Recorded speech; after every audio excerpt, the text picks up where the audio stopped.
Hello, welcome back again with me Iqbal Hanur.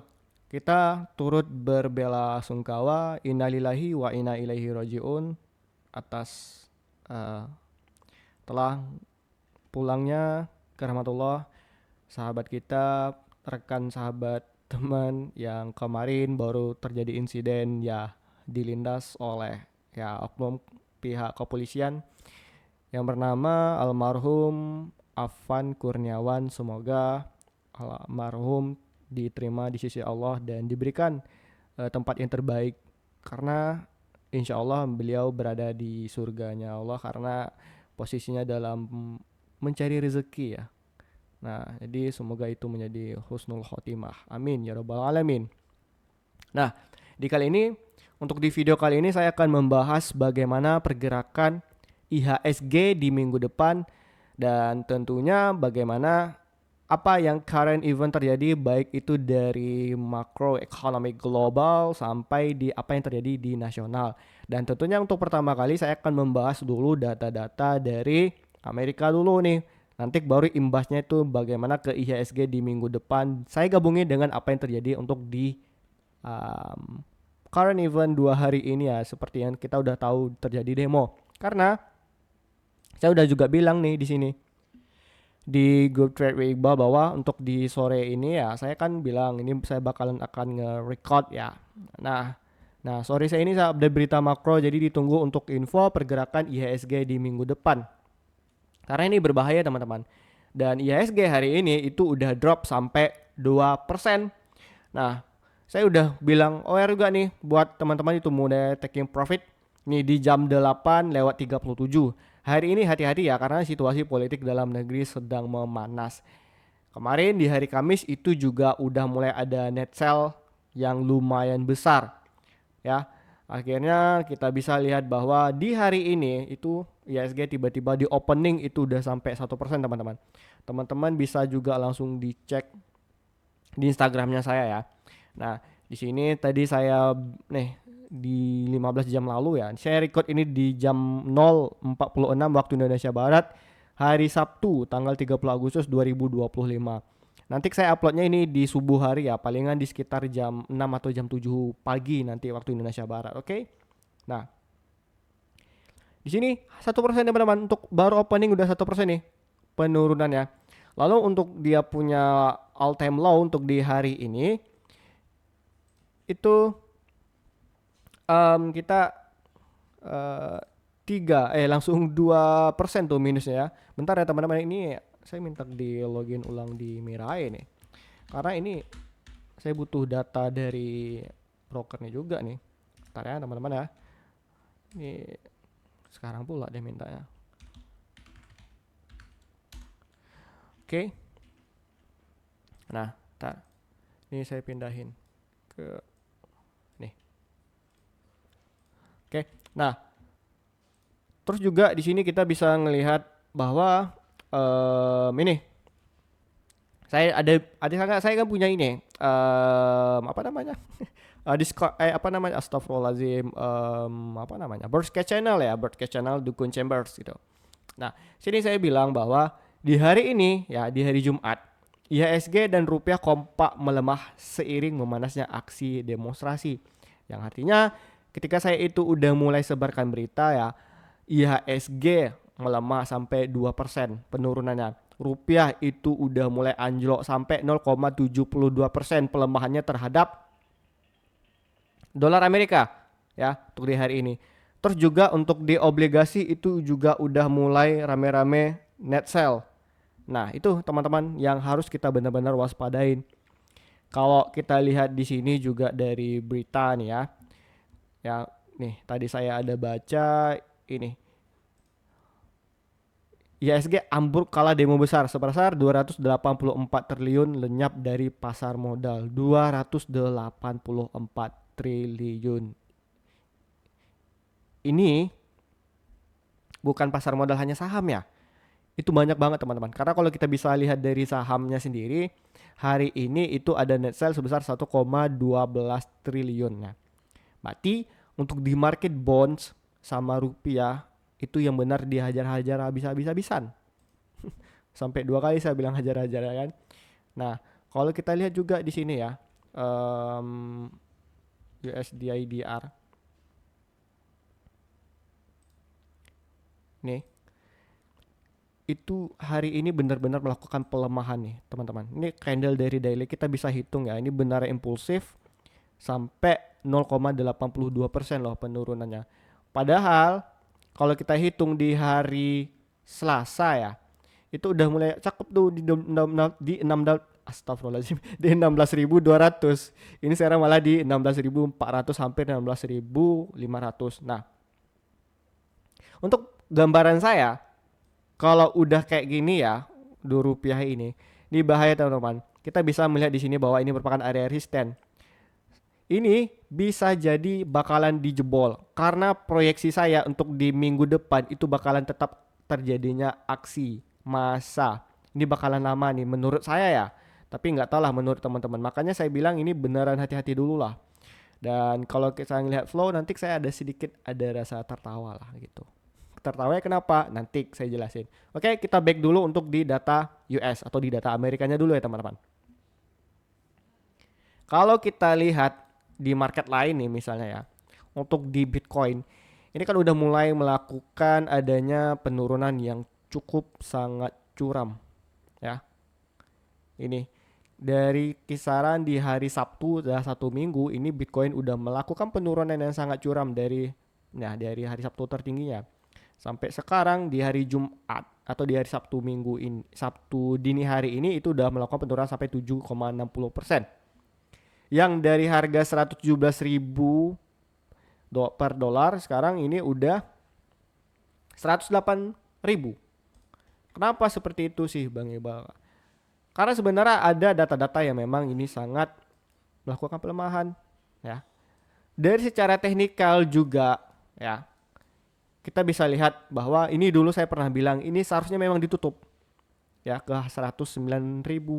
Ini dulu saya bilang nih waktu di awal sekitar 10 Juli nih, waktu saya baru-baru ulang tahun kemarin. Dan ternyata hampir 2 bulan kemudian itu baru ditutup teman-teman. Kalau kita lihat dari perspektif candlenya itu di 1H ya. Nah 1 jam. Nih baru ketutup nih ya di hari atau di minggu ini. Nah ini juga nih. Ini sangat keadaan yang berbahaya untuk di market saat ini guys. Dan saya juga udah bilang dulu ya untuk di teman-teman itu bahwa ini nggak sampalan kayak 130 ribuan atau gimana, enggak, dia tetap 120 ribu kemarin tetap aja selling gitu.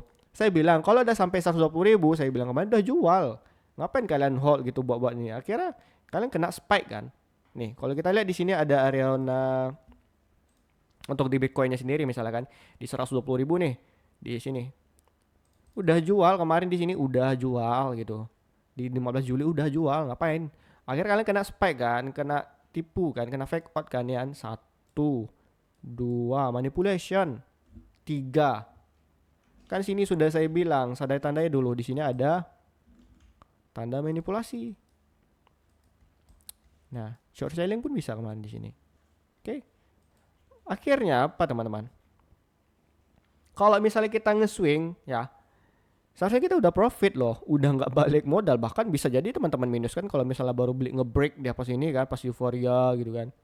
Tuh makanya teman-teman gitu. Tapi kalau memang tujuannya untuk nge-hold ya investasi is oke gitu. Lalu kenapa apa yang menyebabkan Bitcoin ini seperti ini? Ya. Walaupun di gold sebenarnya itu lagi all time high, Bitcoinnya turun. Kenapa? Kenapa bisa jadi seperti Pak Iqbal? Karena sekarang posisi lagi gonjang-ganjing. Seperti apa nih? Nah, kita lihat dulu dari data The Fed-nya sendiri ya. Di sini kita bisa lihat bahwa untuk di minggu ini di week ya, itu data US itu udah mulai sedikit cenderung good ya. Kita bisa lihat di sini new home sales ternyata itu actualnya tuh melebihi dari ekspektasi ya. Penjualan rumahnya untuk di bulan Juli itu udah mulai meningkat. Terus kita lihat durable goods order ya good untuk USD juga gitu. Terus kalau kita lihat ini yang CB Consumer Confidence, ternyata ini kepercayaan indeks konsumen kalau di Indonesia itu namanya IHK untuk bulan Agustus ini juga mulai ada melakukan peningkatan, ini good untuk dolar. Terus kalau kita lihat di sini juga, nah mana lagi ini ya? Ini juga klaim pengangguran. Di sini justru udah mulai ada tanda-tanda penurunan. Ya, klaim pengangguran awal udah ada mulai penurunan, yang artinya ini good untuk US dollar lagi. Kita lihat lagi ini, apalagi ini bintang 3 nih. Ini Chicago kita nggak perlu lah ya. Nah, jadi kayak apa gitu. Untuk dari kalender sendiri sebenarnya nggak ada bursa brutal untuk di akhir bulan ini, palingan nunggu VMM sih di bulan eh, awal bulan September nanti nih ya. Nah, kita bisa lihat nih. Jadi untuk di awal bulan September ini baru nanti adanya bursa brutal nih kayak JOLTS job opening ya kan. AGP, NFP.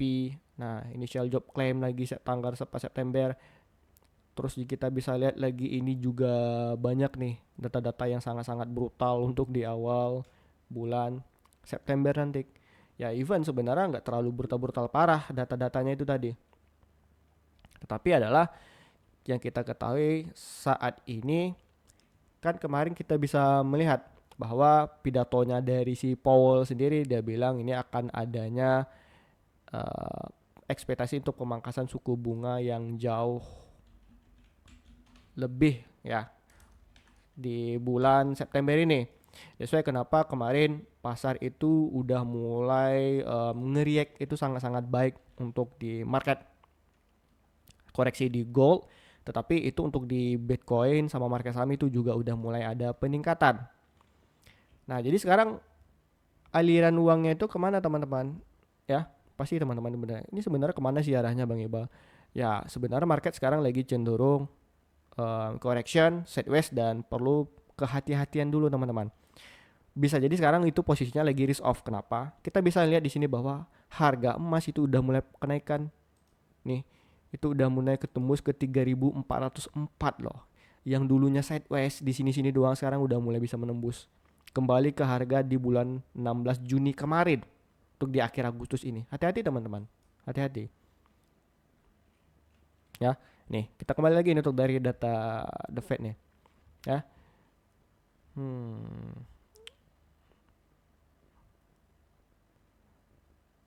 kebijakan mana kemarin ya? Lupa pula saya guys. Nih. Nih, ini yang selalu saya sering bilang sama teman-teman ya. Ini kan di 2002 di 2025 ini yang di bulan Agustus kan belum keluar nih ya untuk PDF-nya. Yang di bulan Juli itu udah ada, tapi kita buka dulu deh ya. Nah, yang mana saya sering bilang, aduh salah ini material nih seharusnya nih. Proyeksi, nih materi. Nah ini teman-teman, seperti yang udah sering saya bilang, kalau ini bakalan di bulan September dia itu ada pemangkasan suku bunganya ya. Nih di 2025 itu ya. Sampai nanti itu di kisaran harga di poin 7,5 sampai 4 nih untuk di akhir tahun ini ya. Sampai di 4,25 ini juga mulai rame nih anggota The Fed untuk ngevote-nya. Berarti antara di 3,75 sampai di 4,25. Artinya atau di 4,0 nih. Jadi artinya bisa dipangkas itu September atau di Desember ini teman-teman. Tetapi dengan data yang terlalu good untuk USD tadi yang udah saya bilang tadi di kalender ekonomi, itu yang ngebikin market-market itu mulai cenderung melemah ya. Cenderung lebih itu untuk menguat USD-nya gitu. Nah, lebih lari kemana? Hampir ke risk off. Jadi sekarang kalau teman-teman sering lihat data saya tiap pagi yang ngasih data-data tabel-tabel poin ya, market risk on, risk off, itu sekarang tadi saya ngeliat ini datanya itu di angka 54. Nih teman-teman bisa lihat sebentar. Nih datanya sekarang di 54. Berarti artinya ini sebenarnya bisa di poinnya tuh tengah-tengah itu teman-teman. Hati-hati ya untuk di market saat ini. Oke, lalu setidaknya kita udah tahu nih kemana arah ekonomi ke depannya ya. Hati-hati dulu teman-teman. Walaupun kalau kita lihat dari data tembaga copper ya secara daily, ini juga udah mulai penurunan yang sangat-sangat tajam teman-teman. Saya udah bilang kalau teman-teman tuh pengen ngelihat data ekonomi itu di sini juga udah bisa. Data tembaga 19% tuh penurunan. Kenapa data tembaga ini sangat penting teman-teman? Karena ini merupakan data ya untuk kita bisa melihat bahwa ini industri manufaktur tuh lagi keadaannya seperti apa. Karena kan industri manufaktur tuh kan butuh yang namanya alat besi. Seperti produksi mobil, motor, alat elektronik dan yang lainnya, termasuk industri militer. Jadi kita bisa lihat kalau ada harganya tembaga ini mulai jatuh, berarti industri manufaktur itu mulai mengalami pengurangan permintaan ya. Ya, demand itu mulai berkurang akhirnya ini mulai jatuh nih. Hati-hati teman-teman. Belum tentu ini bisa kembali naik ke atas. Sedalam ini loh, weaknya. Bukan tekanan selling gede ini, gitu. Hati-hati teman-teman. Nah, oke. Lalu yang lucunya di saya bilang tadi adalah ketika ini saya ngelihat ada di sini ya. Ini kan udah confirm nih LQ45-nya 1,78%. Close kita di 1,53%. Yang lucunya ya di sini adalah di saat asing itu pada panic selling, ya mereka ngejual bond, mereka ngejual rupiah kita. Sini justru malah domestik kita ngebuy. Ya, 16 triliun, saya lihat 15 triliun ini masih ada 1 triliun yang ngebuy. Ini kayak saya rasa ini retail kayak Stockbit, Ajaib lah yang ngeblack ya, mereka kayak yuk cicil selagi koreksi. Padahal kan udah firasat saya udah bilang tadi ini sampai minggu depan loh teman-teman. Apa yang bakalan terjadi untuk di event di ESG kita itu. Nah, oke. Kalau untuk secara dari teknikal untuk di ESG-nya sendiri kita bisa ngeliat bahwa ya. Ini teman-teman. Saya fokusin dulu. Ini saya turunin ke H1-nya. Nah, di sini kita harus menandain dulu yang namanya area key levelnya itu di mana teman-teman. Nah, ini merupakan area key level ya. Nah, di sini juga area key level. Di sini juga area key levelnya. Kalau misalnya kita lihat dari daily kan nggak nampak nih teman-teman. Hanya kayak gini gambarnya. Yang artinya kalau kita lihat ini masih ada gap sebenarnya yang belum ketutup. Ini. Artinya teman-teman kembali lagi. Ini masih bisa melakukan penurunan kembali untuk di HSG di hari Senin nanti. Nah. Ya. Di sini untuk weeknya dia walaupun udah sebenarnya ketutup. Ini yang saya bilang tadi. Nah. Ini kalau kita turunin ke H1 ya. Ternyata di sini ada gap besar ya teman-teman. Yang kita nggak tahu di kapan ditutupnya. Saya rasa ini di minggu depan nih baru ketutup. Hati-hati nih teman-teman ya. Di sini juga. Nah, ini merupakan tanda yang sangat-sangat berbahaya bagi IHSG. Oke, kita turunin lagi ke H4. Kalau saya pandanginnya ya, kan seharusnya kalau di 4H itu misalnya harus butuh dia 2 candle lagi ini untuk menutupin body seluruhnya di sini kan. Ada ini 1, ini 2 sampai ketutup gap baru normal.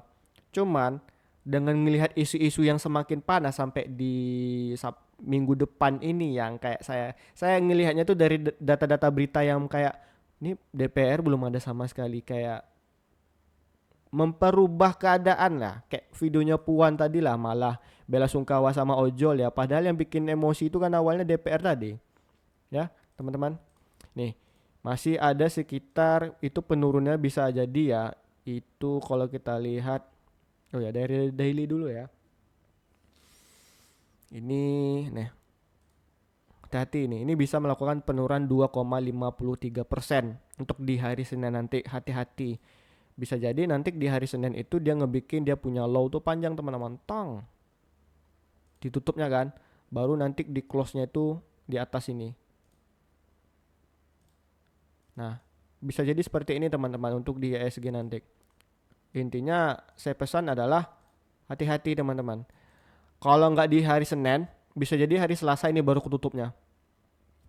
Intinya di minggu depan Senin dan Selasa kita harus membutuhkan yang namanya berita lagi. Ya. Karena kalau kita lihat kembali ini ya teman-teman, kayak aduh berita nih di Bloomberg lah misalnya saya lihat kan.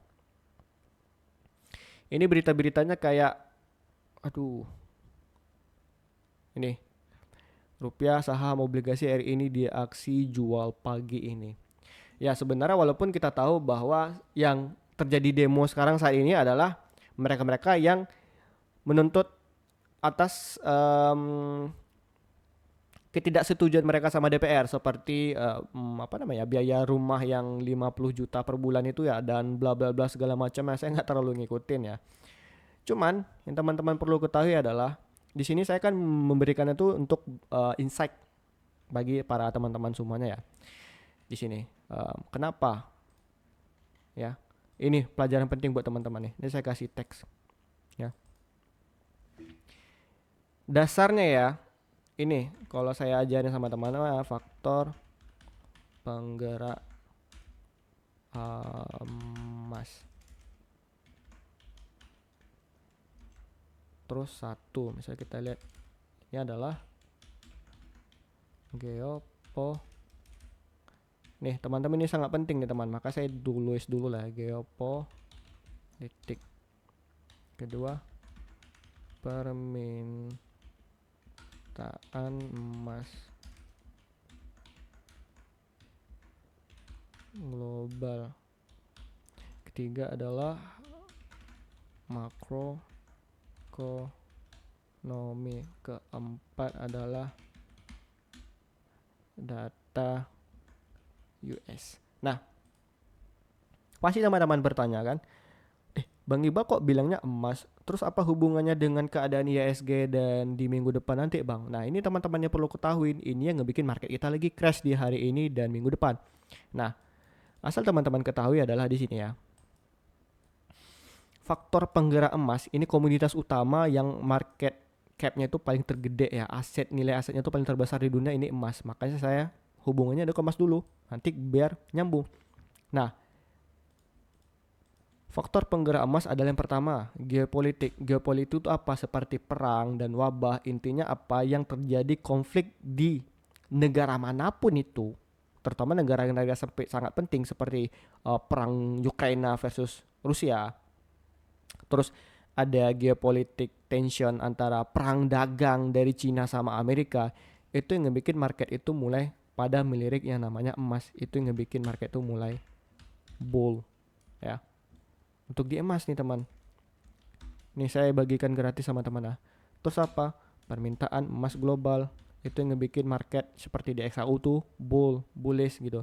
Permintaan emas global adalah misalnya seperti ketidakpastian ekonomi, itu ngebikin bank sentral di beberapa negara itu mulai mintanya tuh ke emas. That's why kenapa di bulan raya kemarin, di puasa sampai raya itu mulai naik terus emas, di saat kita dapat baca berita PBOC, bank sentralnya Cina, atau Bank Nasional Publik Cina ya, nggak salah saya, itu selalu mengakumulasi emas. That's why kenapa harga emas itu kemarin juga mulai naik.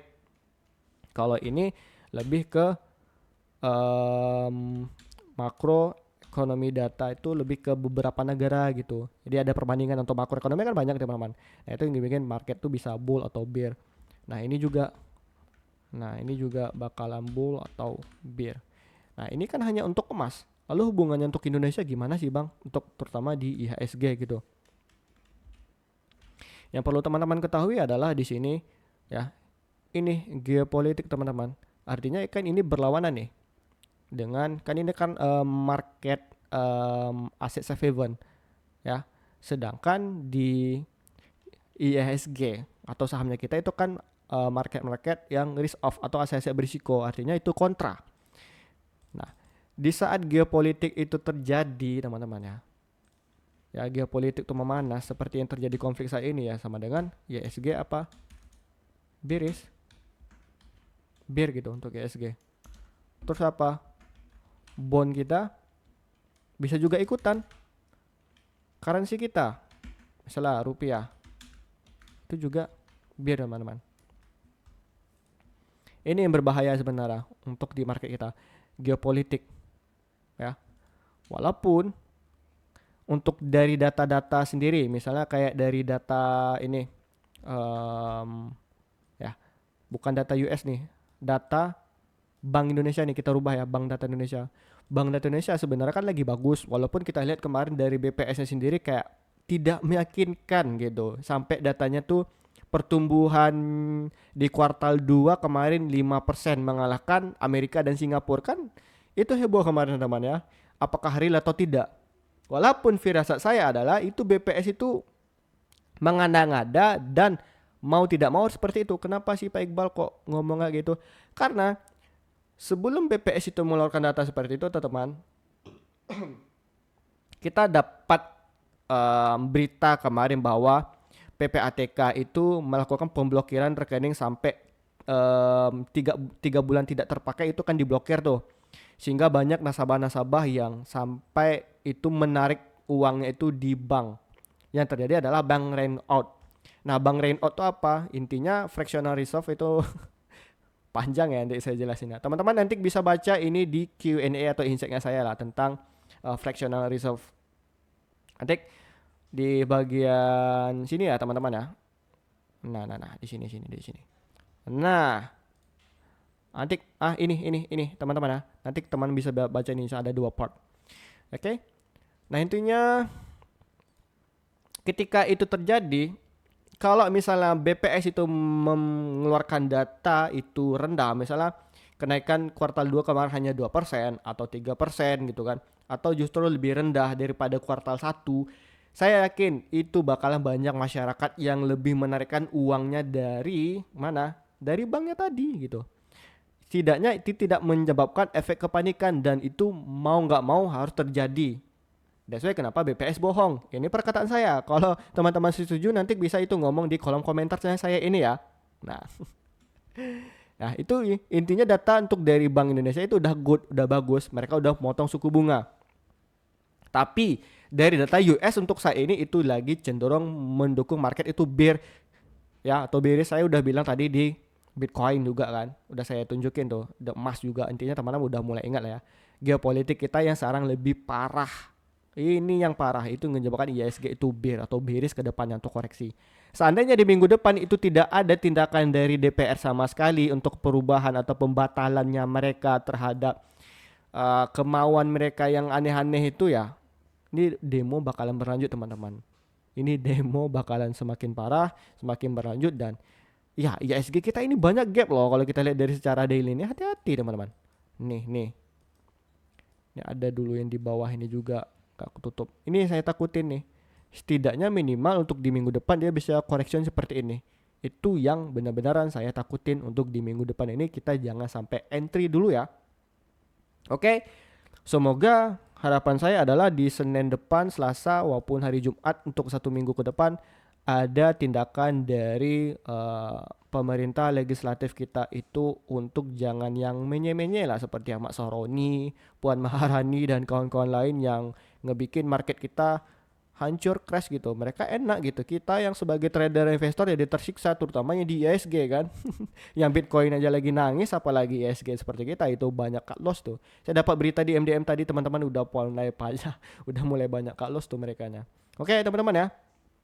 Jadi sampai di sini semoga teman-teman udah mulai paham semua apa yang terjadi di kondisi negara saat ini. Teman-teman bisa langsung cari di beritanya masing-masing. Saya tidak menjelaskan itu karena saya lebih menjelaskan kepada data dan hati-hati untuk di Senin dan Selasa di minggu depan ini.